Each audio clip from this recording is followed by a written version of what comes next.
tell everybody I'm the man, I'm the man, I'm the man. Yes I am, yes I am, yes I am. Yo, yo, yo, Jacob Kurtenbach back, themanservices.com. That's T-H-E, the, not duh, the man. That's me. Anyhow, here we are on location at this location, not your location. So here we are. We have already cut a couple holes with the hole saw, and we have a diagram here. We have a couple lights going in. Here's our diagram, whole bunch of measurements and whatnot on here, and just trying to find the very center location. So for us to find this location, we kind of spun it around, and it's probably hard to see with the camera upside down and everything, but hey, no big deal. It's not that important.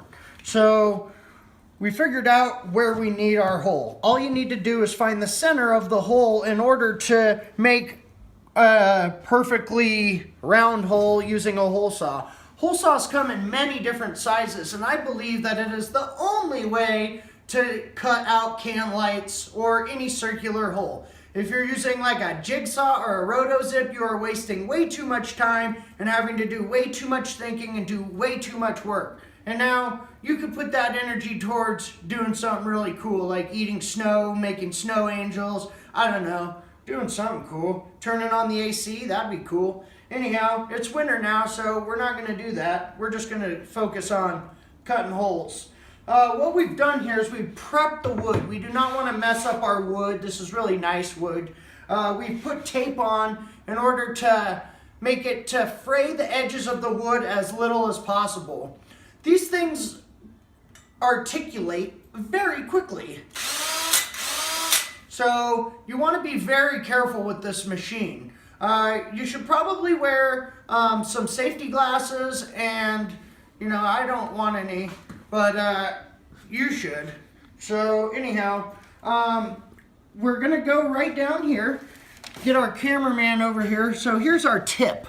We really want to get down on the tip there and make sure that we get started right on the tip. Every once in a while the drill wiggles a little bit, so we want to be sure that we stay on the tip. Now we're going to start going through this piece of wood, and we do not want to push too hard, because if we have high speed with the drill, these teeth, you can see how sharp these things are, and they go high speed directly into the piece of wood with a lot of force. It's going to damage the piece of wood, and it could also fling the drill out of your hand and break your wrist. So you want to be very careful with this. We're going to go through the piece of wood, and then we're going to stop before this hits the wood. So that's why it's nice to have a longer drill bit sticking out, so you don't have to react so fast. So we're going to go ahead and drill. And I have like downward pushing going on, and I'm holding back a little so it doesn't shoot right through.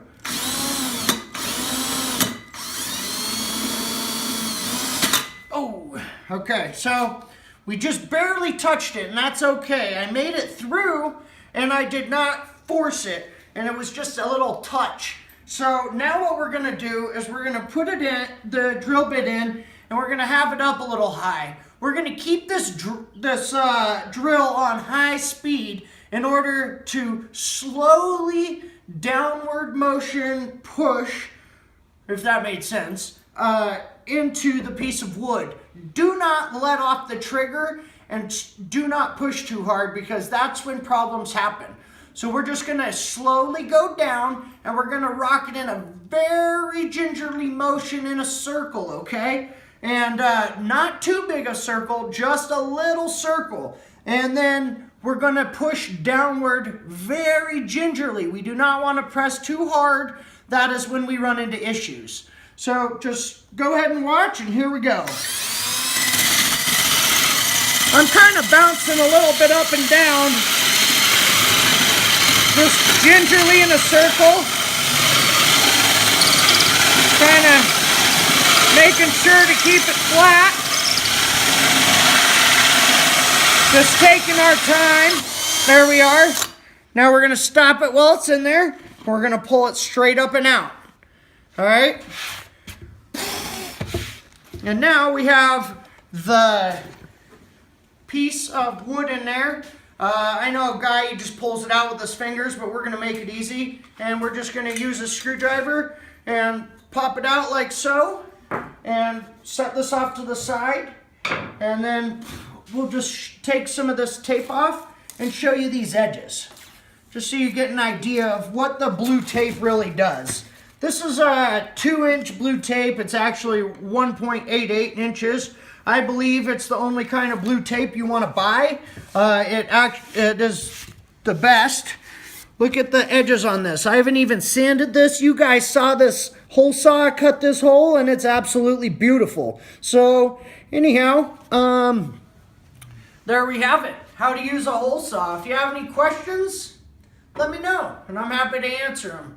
Sign up for my blog. Check me out. You know, we can do Skype and man service hours. I can walk you through any of your projects, or you can let me know what kind of other videos you'd like me to make. So the more you're interested and let me know and work with me in order to help you, the better viewing experience you'll have. So anyhow, have a good day, hang loose, do something cool, party on, and I'm out.